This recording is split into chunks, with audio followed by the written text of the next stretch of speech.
اعوذ باللہ من الشیطان الرجیم، بسم اللہ الرحمن الرحیم وبہ نستعین۔ یہاں ایک کتاب چھپی ہے جس کا ٹاپک ہے 3 دقیقے در قیامت، یعنی قیامت کے 3 منٹ۔ اس کتاب میں جو مطالب بیان کیے گئے ہیں وہ یہ ہے کہ ایک سپاہی، ایرانی سپاہی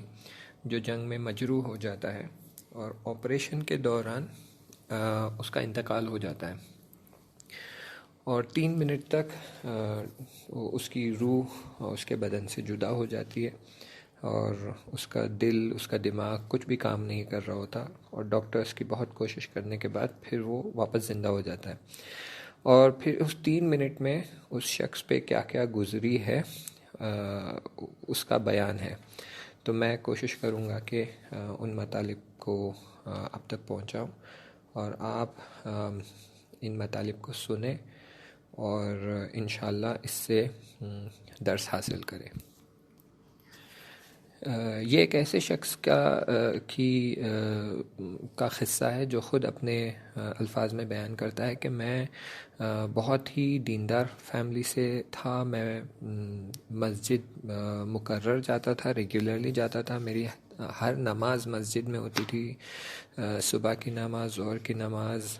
مغرب عشاء کی نماز، ہر نماز مسجد میں ہوتی تھی، اور میں بہت زیادہ مذہبی خاندان سے تھا، حتیٰ کہ کئی بار ایسا ہوتا تھا کہ میرا سارا دن اور ساری رات جو ہے مسجد میں اور مسجد کی خدمت کرنے میں گزر جاتی تھی، اور میں کئی سال تک جو ہے جنگ میں بھی شرکت کیا ہوں ایران کی طرف سے، اور میں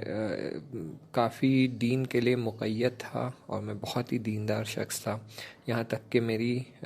نماز شب بھی اکثر وقت قضا نہیں ہوتی تھی، تقریباً نماز شب میری مقرر ہوتی تھی۔ اور بہت خدا سے التماس اور دعا کرنے کے بعد اور بہت کریا کرنے کے بعد مجھے یہ توفیق حاصل ہوئی کہ میں جو ہے جنگ میں شرکت کر سکوں، تاکہ جو ہے میں دین کی حفاظت کر سکوں۔ اور بہت دل میں شہادت کی خواہش تھی، لیکن وہ حاصل نہیں ہو سکی۔ لیکن جیسے ہی جنگ ختم ہو گئی، وہ 8 سال کی جنگ جو ایران اور صدام کے بیچ ہوئی تھی، جب وہ ختم ہو گئی تو وہ کہتا ہے کہ میں پوری اپنی زندگی کی کوشش اسی چیز میں لگائے رکھا تھا کہ میں وہ معنویت اور وہ نورانیت کو حاصل کروں، اور خود کی نفس کو پاک کروں، اور اسی کام میں لگا رہوں، کیونکہ میں جانتا تھا کہ اگر شہادت کا راستہ اور شہادت مجھے حاصل کرنی ہے تو مجھے پہلے جہاد اصغر یعنی شہید ہونے سے پہلے جہاد اکبر میں کامیاب ہونا ہے، جو کہ نفس کی پاکیزگی ہے، اور اسی کو حاصل کرنے کے لیے میں بڑی کوششیں کرتا تھا، تاکہ اگر میں جہاد اکبر میں کامیاب ہو جاؤں تو پھر میں جہاد اصغر میں بھی بہت آسانی سے کامیاب ہو جاؤں گا۔ میں اپنی زندگی اتنی احتیاط سے بتاتا تھا کہ اگر میں گھر سے مسجد بھی جا رہا ہوتا تو میں اپنا سر نیچے رکھ کر جاتا، تاکہ میری نگاہ کوئی نامحرم شخص پہ نہ پڑ جائے اور کسی طرح کے گناہ میں مبتلا نہ ہو جاؤں۔ اور پھر ایسا ہوا کہ ایک شب میں تنہا تھا، اور خدا کی بارگاہ میں نماز پڑھ کر بہت رو کر گریہ کر کے میں نے دعا کیا کہ خدایا مجھے حفظ کرنا، میں ابھی صرف 17 سال کا ہوں، اور مجھے بہت اس بات کا خوف ہے کہ کہیں اس زمانے تک، جب تک کہ میری موت کا وقت نہ آ جائے، ایسا نہ ہو کہ میں اس دنیا کی چکا چوند میں کھو جاؤں، میں اس دنیا کی خواہشات میں مبتلا ہو جاؤں، اور میں حق کو بھول جاؤں، اور میں اس دنیا کے خواہشات کے پیچھے بھاگنے لگوں۔ تو خدایا مجھے اس مشکل سے بچانا، اور مجھے پاک و پاکیزہ رکھنا، تاکہ میں دنیا کی چکا چوند میں کھو نہ جاؤں، اور کہیں ایسا نہ ہو کہ میں اس دنیا کی چکا چوند میں کھو جاؤں اور میری جو نفس ہے، میرا جو باطن ہے، وہ میں آلودہ کر دوں اور ناپاک کر دوں اور خواہشات میں ڈبو دوں۔ تو میری مدد کرنا کہ میں ایسے کاموں سے دور رہوں۔ اور اسی بات کا ڈر اس شخص کو اتنا ستاتا تھا کہ یہ کئی بار بہت شدت سے رو کر گریہ کر جناب اسرائیل جو کہ ملک الموت ہے، ان سے دعا کرتا تھا کہ اے ملک الموت، میری موت کو دیری نہ کرے، جلد آ جائے اور میری روح کو قبض کر لے.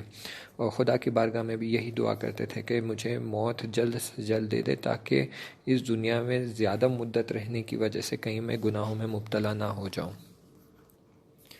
پھر چند روز بعد کچھ ایسا ہوا کہ کچھ افراد کو مسجد کی طرف سے پروگرام بنایا گیا کہ کچھ افراد جو پہلے مشہد نہیں گئے ہیں ان کو مشہد لے جایا جائے. تو یہ شخص بھی کیونکہ مسجد کے ممبر تھے تو انہوں نے بھی بہت کام کاج میں بزی ہو گئے تاکہ وسائل فراہم کیے جائے تاکہ ان افراد کو مشہد لے جایا جائے. ان کی ٹکٹ بک کرانا، ان کے لیے بس ارینج کرنا، ان کا کھانا لے کر جانا، یہ ساری چیزوں میں یہ بزی ہو جاتے ہیں. اور کہتے ہیں کہ پھر بھی میرے دل میں یہی خیال تھا کہ میں جو ہے جب بھی کام کر کے تھک جاتا یا مجھے تھوڑا بہت وقت مل جاتا تو میں پھر سے جناب اسرائیل سے دعا کرتا کہ اے ملک الموت، آپ مجھے اس زندگی سے جلد چھٹکارا دے اور میری موت کو نزدیک کر دے.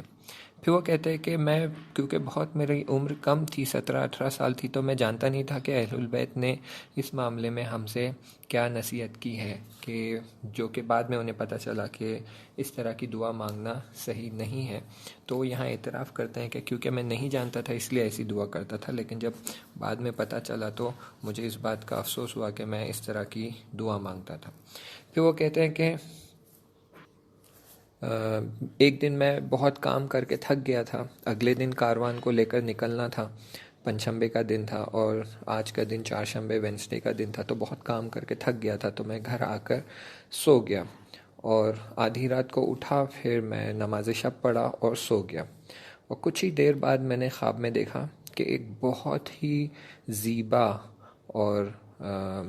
بہت ہی ہینڈسم دکھنے والا شخص میرے نزدیک آتا ہے اور کہتا ہے کہ کیوں مجھے اتنا یاد کرتے ہو، کیوں مجھے اتنا بلاتے ہو، مجھ سے کیا کام ہے تمہیں.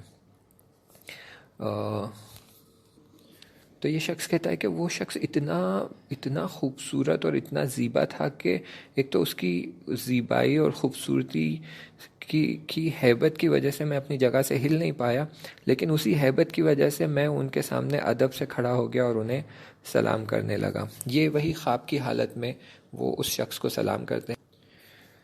تو پھر وہ اور سمجھ جاتے ہیں کہ جناب اسرائیل ہے. تو جناب اسرائیل اس سے کہتے ہیں کہ اپنی موت کی دعا اتنی مت مانگو، ابھی تمہارا وقت نہیں ہوا ہے، میں تمہیں نہیں لے جاؤں گا. اور تو پھر یہ ان کے قدموں پہ گر کر بہت گڑ گڑا کر رونے لگتے ہیں اور کہتے ہیں کہ نہیں، ابھی آپ آئے ہیں تو مجھے لے کر ہی جائیں، اور مجھے اس دنیا میں نہیں رہنا. مجھے ڈر لگتا ہے کہ میں کہیں گناہ میں مبتلا نہ ہو جاؤں اور میری نفس آلودہ نہ ہو جائے. تو جناب اسرائیل اس کی طرف اشارہ کرتے ہیں اور کہتے ہیں کہ ابھی تمہارا وقت نہیں ہوا ہے، لوٹ جاؤ اپنی جگہ پر. اور وہ اس ایک اشارے کی وجہ سے وہ اپنی جگہ پر واپس پہنچ جاتا ہے، لیکن وہی واپس جاتے جاتے وہ بہت زور سے زمین پر گر جاتا ہے اور اس وقت اس کے دائیں ہاتھ پر چوٹ لگ جاتی ہے اور بہت درد ہونے لگتا ہے. اسی وقت وہ اپنی گھڑی میں وقت دیکھتا ہے تو یہ ظہر کا ٹائم، ظہر کے 12 بج رہے ہوتے ہیں، اور بہت شدت سے اس کے لیفٹ ہینڈ میں، بلکہ پوری left side of the body میں درد ہونے لگتا ہے. اور اس درد سے وہ بیدار ہو جاتا ہے، اور جب آنکھ کھلتی ہے تو تب بھی اس کے باڈی میں بہت درد ہو رہا ہوتا ہے. پھر اگلے دن وہ اپنے کاموں میں بزی ہو جاتا ہے اور پھر جانے کی تیاری سب ہو جاتی ہے. تب اچانک انہیں پتہ چلتا ہے کہ یہ لوگ جو سپاہ میں تھے، جو ان کی ٹیم سارے افراد کو مشہد لے جانے والے تھے، ان کو ابھی تک سپاہ کی طرف سے پرمیشن نہیں ملا ہے، کلیئرنس نہیں ملا ہے کہ یہ چھٹی پہ جا سکتے ہیں اور ان افراد کو مشہد لے جا سکتے ہیں. تو یہ فوری اپنی موٹر بائک لے کر وہ جو ہے پرمیشن لیٹر لینے کے لیے اپنے آفس کی طرف جاتے ہیں. بڑی تیزی سے جا کر لوٹ رہے ہوتے اور لوٹتے سمے ان کا بہت ہی بری طرح سے ایکسیڈنٹ ہو جاتا ہے، بہت ہی شدید ایکسیڈنٹ ہوتا ہے، جس کی وجہ سے یہ اپنی بائک سے اڑ کر چند میٹر دور جا کر گرتے ہیں. تو وہ کار سے جس سے ان کا ایکسیڈنٹ ہوتا ہے وہ بیچارہ، اسے تو لگتا ہے کہ ان کی موت ہو گئی ہے، انتقال ہو گیا. وہ دوڑے دوڑے ان کے پاس آتا ہے دیکھنے کے لیے کہ یہ زندہ بھی ہے یا مر گئے، لیکن یہ اپنی جگہ سے اٹھ جاتے ہیں. تو بڑا تعجب میں آ جاتا ہے وہ ڈرائیور، کہتا ہے کہ تم بچ گئے، تمہیں کچھ چوٹ نہیں لگی، تمہیں کہیں خون نہیں آیا، کچھ ہڈی وڈی تو نہیں ٹوٹی. لیکن وہ اپنی جگہ سے اٹھتے کہتے نہیں، میں ٹھیک ہوں. اور پھر وہ ٹائم دیکھتے تو وہی بالکل برابر 12 بج رہے ہوتے، اور تبھی انہیں وہ یاد آتا ہے کہ کل شب انہوں نے یہی خواب میں دیکھا تھا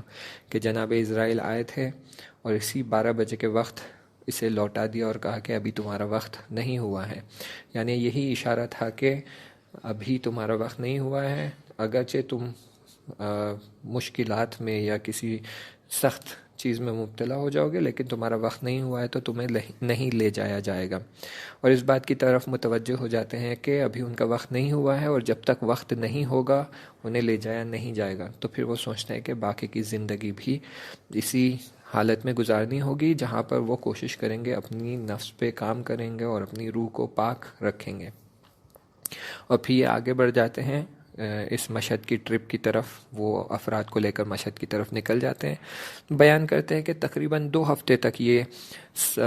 جو ایکسیڈنٹ کی وجہ سے درد ہوا ہے لیفٹ سائڈ باڈی میں، وہ 2 ہفتے تک چلتا رہا، اور کافی سخت ان کے لیے وہ وقت گزرا ہے، کیونکہ بہت شدید انہیں زخم لگا تھا، چوٹ آئی تھی. پھر وہ کہتے ہیں کہ ایک بات میں یہاں بتاتا چلوں کہ میں جس طرح کا شخص تھا، جس طرح کا پرسنالٹی تھی میری، وہ یہ تھی کہ لوگ مجھے اس نام سے جانتے تھے کہ یہ بہت مزاحیہ شخص ہے، بہت مزاح کرتا ہے، لیکن اپنے کام کے لیے بہت جدیت سے کام کرتا ہے. اگر اسے کوئی کام سونپا جائے تو وہ پوری طرح انجام دیتا ہے، اسے پورا کمال تک پہنچاتا ہے، پورا کمپلیٹ کرتا ہے. لیکن بہت ہی مزاحیہ شخص ہے، اپنے کام میں مزاح کرتا ہے، اور بہت مشہور تھے کہ اگر یہ جہاں بھی جائیں تو وہاں پر لوگ کبھی ان کے ساتھ بیٹھے بیٹھے تھکتے نہیں تھے. گھنٹوں گھنٹوں بات چلتی تھی اور ہنسی مذاق چلتا تھا. اور اگر یہ لوگ کہیں اس پہ اپنی طرف سے جو سپاہ کی طرف سے ٹریننگ کیمپ وغیرہ میں لے جائے جاتے تو ان کا ٹینٹ جو ہوتا وہاں سے رات بھر تک ہنسی مذاق کی آوازیں آتی تھی. تو یہ بہت ہی معروف تھے کہ یہ کافی مزاحیہ شخصیت تھے، اور لوگ ان کے ساتھ رہ کر یہی ہنسی مذاق کرتے تھے.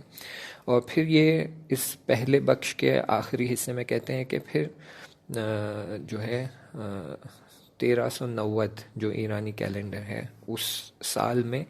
جو ہے ان کو ایک ماموریت دی گئی ایک ٹیم کے ساتھ کہ یہ جائیں اور ایک حصے کو جہاں پر جو ہے امریکی سولجرز اور عراقی سولجرز کی طرف سے کچھ امریکی سولجرز لکھا ہوا ہے، امریکی سولجرز کی طرف سے کچھ حملہ کیا گیا ہے افراد پر. تو وہاں جا کر وہ امریکی سولجرز کو بھگائے اور اس منطقے کو آزاد کرے.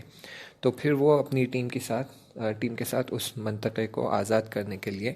نکل جاتے ہیں. اور اس عملیات میں یہ آپریشن جو ان کو انجام دینا تھا، اس میں وہ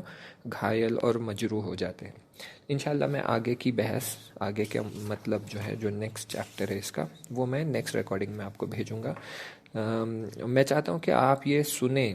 تاکہ آپ کو سمجھ آئے کہ یہ بات جو ہے یہ کوئی دنیا میں جو ہم ہر کام کرتے ہیں، جہاں خداوند متعال نے ہمیں قرآن کی آیتوں سے بار بار آگاہ کیا ہے اور کہا ہے کہ تم اگر ذرے بھر کی بھی نیکی کرو گے تو اس کا ثواب تمہیں ملے گا، اور ذرے بھر کی بھی برائی کرو گے یا گناہ کرو گے تو اس کا عذاب بھی اور اس کا حساب کتاب بھی کیا جائے گا. تو یہ بالکل آپ اس کو جتنا سیریسلی لے سکتے ہیں لیں، کیونکہ اس قصے کے بعد آپ کو سمجھ میں آئے گا کہ وہاں جب ہم جاتے ہیں تو وہاں کا معاملہ اتنا آسان اور اتنا سادہ نہیں ہے. انشاءاللہ میں اور دوسری باتیں دوسرے لیکچرز کے ساتھ بتاؤں گا. فعلاً آپ یہ لیکچر سنیں، انشاءاللہ کچھ دن بعد میں آپ کو دوسرے چیپٹر کی ریکارڈنگ بھیجوں گا انشاءاللہ تعالی.